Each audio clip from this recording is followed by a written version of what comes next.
नमस्कार बच्चों। आज हम बौद्ध धर्म भाग द्वितीय के अंतर्गत बौद्ध धर्म के प्रमुख सिद्धांत के बारे में अध्ययन करेंगे, जो निम्नानुसार है। बौद्ध धर्म के प्रमुख सिद्धांतों के अंतर्गत 4 आर्य सत्य, अष्टांगिक मार्ग, अनात्मवाद, मध्यम मार्ग, प्रतीत्य समुत्पाद इत्यादि सिद्धांतों के बारे में हम अध्ययन करेंगे। 4 आर्य सत्य। बौद्ध धर्म के अनुसार महात्मा बुद्ध ने 4 आर्य सत्य बताए और इन्हीं 4 आर्य सत्यों के ऊपर बौद्ध धर्म की आधारशिला है। अन्य सभी सिद्धांत लगभग इन्हीं 4 आर्य सत्यों पे टिके हुए हैं। 4 आर्य सत्य निम्न प्रकार से हैं: दुख समुदाय, दुख निरोध और दुख निरोध का मार्ग। महात्मा बुद्ध ने कहा इस विश्व में दुख अर्थात चारों ओर पूरे विश्व में दुख व्याप्त है और बौद्ध धर्म में दुखवाद को लेकर चला। महात्मा बुद्ध ने संपूर्ण मानवता को दुखी देखा। किसी को किसी बात का दुख है तो किसी को अन्य बात का दुख है। जन्म भी दुख है, बुढ़ापा भी दुख है, रोग भी दुख, मृत्यु भी दुख, धन भी दुख, प्रियजन का वियोग भी दुख, इच्छित वस्तु का न मिल पाना भी दुख। इस प्रकार इस विश्व में चारों ओर दुख ही दुख व्याप्त है। जब महात्मा बुद्ध से ये पूछा गया कि जब दुख ही दुख व्याप्त है तो दुखों का कारण क्या है, तो महात्मा बुद्ध ने कहा कि दुखों का कारण है दुख समुदाय। और ये दुख समुदाय क्या है कि दुख का मूल कारण है दुख समुदाय या तृष्णा या इच्छा, अर्थात कभी न मिट पाने वाली इच्छा, तृष्णा को पुनर्भोग करने वाली आसक्ति और राग के साथ चलने वाली, यत्र तत्र रमण करने वाली, अर्थात आसक्ति और राग के साथ चलने वाली, इधर उधर यत्र तत्र चारों ओर रमण करने वाली कहा गया है। जैसे कि काम तृष्णा या भव तृष्णा। इस तृष्णा का जन्म कैसे होता है, इसका समाधान करते हुए बुद्ध ने कहा कि रूप, रस, शब्द, गंध, स्पर्श और मानसिक वितरक विचारों से जो मनुष्य आसक्ति करने लगता है तब तृष्णा का जन्म होता है। और दुख का कोई न कोई कारण या समुदाय अवश्य होता है, अर्थात वह समुदाय है तृष्णा। तीसरा है दुख निरोध, कि दुखों को दूर कैसे किया जा सकता है। जिस प्रकार संसार में दुख ही दुख है और दुख समुदाय है, उसी प्रकार से दुख का निरोध या निराकरण भी संभव है। दुख के मूल कारण तृष्णा का दुख का दूर कैसे किया जाएगा। दुख का मूल कारण तृष्णा को माना गया है और तृष्णा का यदि मूलोच्छेदन, तृष्णा को मिटा दिया जाए, मूल का छेदन कर दिया जाए तो दुख से छुटकारा मिल सकता है। उनका कहना था कि संसार में जो कुछ भी प्रिय लगता है, संसार में उसमें रस मिलता है। जो कुछ दुख स्वरूप समझेंगे उनसे हम डरेंगे और तृष्णा को छोड़ देंगे। रूप, रस, वेदना, संज्ञा, संस्कार, विज्ञान का विरोध ही दुख का निरोध है। अब दुख निरोध का मार्ग क्या है? दुखों पर विजय प्राप्त करने का मार्ग है। कोई भी व्यक्ति उस मार्ग का अनुसरण करके दुखों पर विजय प्राप्त कर सकता है। महात्मा बुद्ध ने जो मार्ग बताया वह दुख निरोधगामिनी प्रतिपदा के नाम से विख्यात है और उसमें 8 व्यवस्थाएं हैं जिसे अष्टांगिक मार्ग कहा गया है। अर्थात हम 8 मार्ग के ऊपर या 8 मार्गों के ऊपर चल के दुख का निरोध कर सकते हैं। ये 8 मार्ग कौन से हैं? सम्यक दृष्टि, संकल्प, वाणी, कर्मांत, आजीव, प्रयत्न, स्मृति और समाधि। इस प्रकार से ये अष्टांगिक मार्ग है। तो इसमें देखो, जैसे सम्यक दृष्टि, अर्थात हमें अपनी दृष्टि हमेशा सम्यक रखनी चाहिए, समान रूप से रखनी चाहिए। हमको सत्य, असत्य, पाप, पुण्य, सदाचार, दुराचार में भेद करना ही सही ज्ञान है। अर्थात यदि हम सत्य, असत्य सभी में भेद करना, सदाचार, दुराचार क्या है, सभी में भेद करना सीख गए, चारों आर्य सत्यों का सही से ज्ञान प्राप्त कर लिया, तो ये ही सम्यक दृष्टि है। सम्यक संकल्प, कामना और हिंसा से मुक्त आत्म कल्याण का पक्का निश्चय करना सम्यक संकल्प है। सम्यक वाणी, हमें अपनी वाणी है सम्यक रखनी चाहिए, अर्थात सदैव सत्य, विनम्र एवं मृदु वचन बोलना चाहिए। सम्यक कर्मांत, अर्थात हमारे कर्म है वो पवित्र होने चाहिए, उन कर्मों में हिंसा, द्रोह, दुराचरण से बचना चाहिए, अर्थात हमारे कर्म है वो सत्कर्म कर्म होना चाहिए, सत्य पे चलते हुए हमको कर्म करना चाहिए। सम्यक आजीव, हमारी आजीविका है वो सम्यक यानी न्यायपूर्ण होनी चाहिए। हमारी आजीविका में जीवन निर्वाह से निषिद्ध मार्गों का त्याग करना चाहिए, अर्थात हमें ऐसे मार्गों से बचना चाहिए जिनको जीवन निर्वाह के लिए निषिद्ध माना गया है। सम्यक प्रयत्न, इसे सम्यक व्यायाम भी कहा गया है, अर्थात सत्कर्मों के लिए निरंतर हमें प्रयत्न करते रहना चाहिए। सम्यक स्मृति, लोभ आदि चित्त के संतापों से बचना और उत्तम शिक्षाओं का सदैव याद रखना। लोभ, लालच, मोह, माया, इनसे दूर रहना और हमेशा उत्तम शिक्षाओं का स्मरण करना। सम्यक समाधि, राग द्वेष से रहित होकर चित्त की एकाग्रता के ऊपर ध्यान देना, अर्थात हमें राग द्वेष से परे रहते हुए चित्त को एकाग्र करना चाहिए।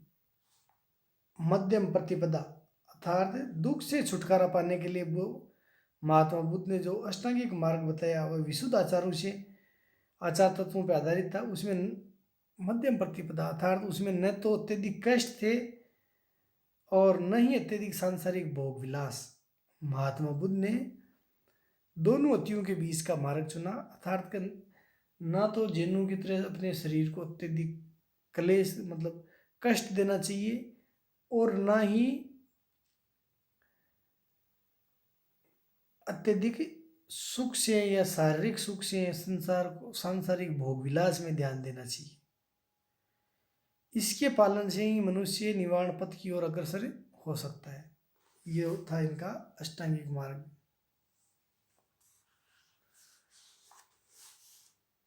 अब महात्मा बुद्ध के अन्य विचार, वेदों की प्रामाणिकता का खंडन। महात्मा बुद्ध ने वेदों की प्रामाणिकता का खंडन किया। उन्होंने कहा कि वेदों में कही गई बातें अंतिम रूप से सत्य स्वीकार करने को तैयार नहीं थे। वेदों की प्रामाणिकता में विश्वास न रखने के कारण बौद्ध धर्म ईश्वर की दृष्टि से को सृष्टि का निर्माता नहीं मानते। महात्मा बुद्ध से पूछा गया इस सृष्टि का निर्माता कौन है, तो महात्मा बुद्ध ने कहा कि इस सृष्टि का निर्माता है वो ईश्वर नहीं है, ये सृष्टि है वो कणों से, अणुओं से, परमाणु से धीरे धीरे निरंतर लाखों वर्षों के प्रयास से अपने आप बनी है। महात्मा बुद्ध के इस प्रकार के विचारों को कुछ लोगों ने नास्तिक भी कहा, परंतु बौद्ध का कहना था कि मनुष्य की बुद्धि परीक्षात्मक होनी चाहिए, उसे किसी के कहे पे पूरा विश्वास न करके अपनी बात, अपनी चीज को परखना चाहिए। उन्होंने वेदों की प्रामाणिकता पे संदेह उत्पन्न किया और उन्होंने कहा कि वेदों का ईश्वर ने नहीं रचा है, वेद है वो मनुष्य द्वारा, ऋषि मुनि द्वारा कृत है, था तो उनके द्वारा बनाए गए। अनात्मवाद,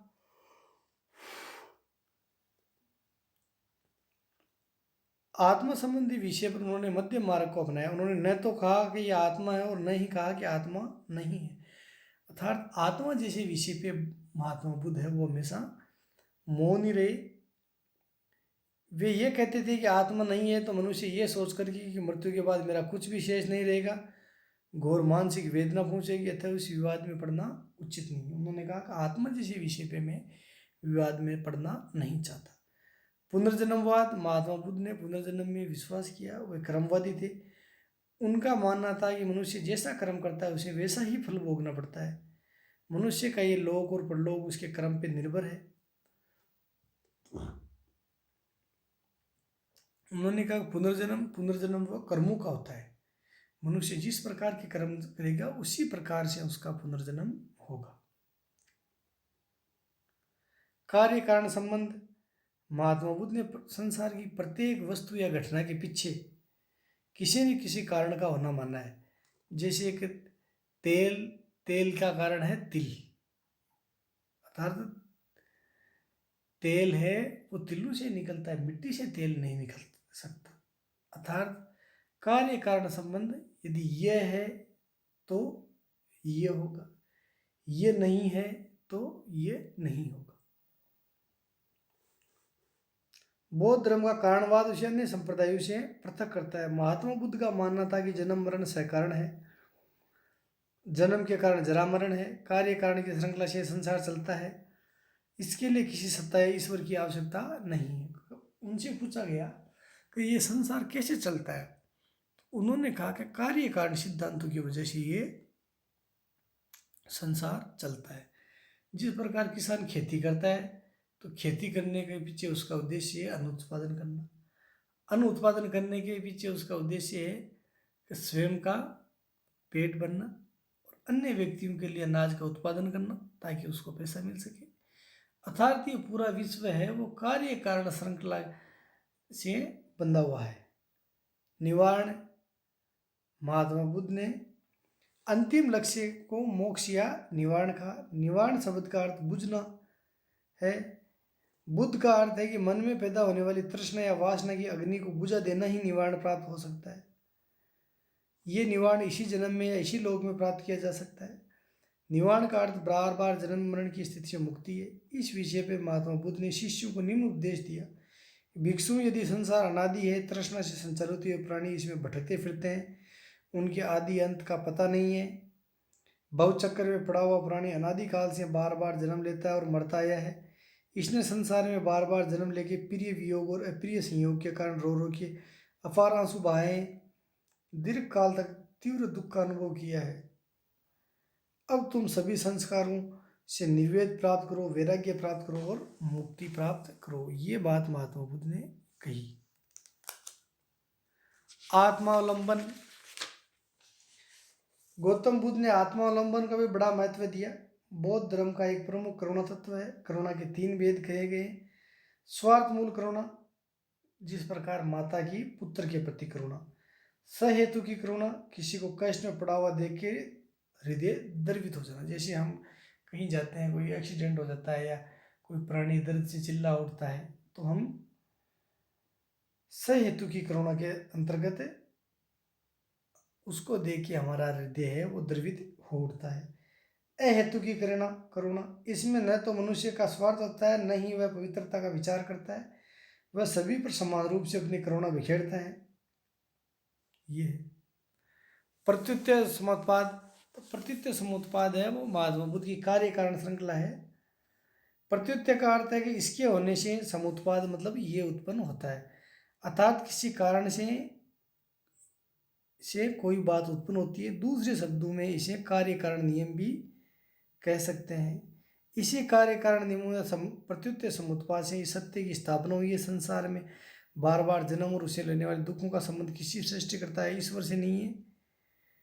प्रत्युत्तर कुछ निश्चित कारण एवं अनिवार्य शर्तें होती है। इस कारण बुद्ध को अनीश्वरवादी भी कहा गया है। महात्मा बुद्ध ने प्रत्युत्तर समुत्पाद को इतना महत्व दिया है कि उसे दम भी खा गया है। महात्मा बुद्ध के सामाजिक विचार। महात्मा बुद्ध भी ब्राह्मणवादी जाति व्यवस्था के विरोधी थे। वे जन्म के आधार पर किसी को छोटा बड़ा नहीं मानकर कर्म के आधार पर व्यक्ति के मूल्यांकन करने के पक्ष में थे। महात्मा बुद्ध के अनुसार कोई व्यक्ति छोटा या बड़ा नहीं होता है। जातियां वर्ण तो मनुष्य ने बनाए, जन्म के समय सभी मनुष्य समान होते हैं। वे दास प्रथा के भी विरोधी थे। बुद्ध राजतंत्र के पक्ष में थे। वे राजा को सारी भूमि का स्वामी मानते थे। उनकी कल्पना के अनुसार आदर्श राजा उसे कहना चाहिए जो शस्त्र बल एवं दंड के बिना केवल नीति और धर्म के माध्यम से अच्छा शासन चला सके। उन्होंने सामाजिक उन्नति के लिए कई बातों पर बल दिया। वे हिंसा, निर्दयता, पराई स्त्रियों के साथ दुराचार के विरोधी थे। चुगलखोरी, कड़वी भाषा, प्रलाप के भी विरोधी थे। प्रत्येक गृहस्थ को अपने माता पिता की सेवा, आचार्य की सेवा, पत्नी की सेवा, मित्र की सेवा, सेवक की सेवा, साधु सन्यासियों की सेवा करनी चाहिए। बैर से बैर नहीं मिट सकता था, प्रेम का सारा लेना चाहिए। अक्रोध से क्रोध को नहीं जीता जा सकता, क्रोध को प्रेम से ही जीता जा सकता है। तो इस प्रकार से महात्मा बुद्ध के प्रमुख सिद्धांत थे। अब हम अगले प्रकरण में बौद्ध धर्म के विभाजन, बौद्ध धर्म का दो भागों में बंटना, हीनयान और महायान, और बौद्ध धर्म की इस विश्व को देन, इस बारे में अध्ययन करेंगे। धन्यवाद बच्चों, थैंक्स।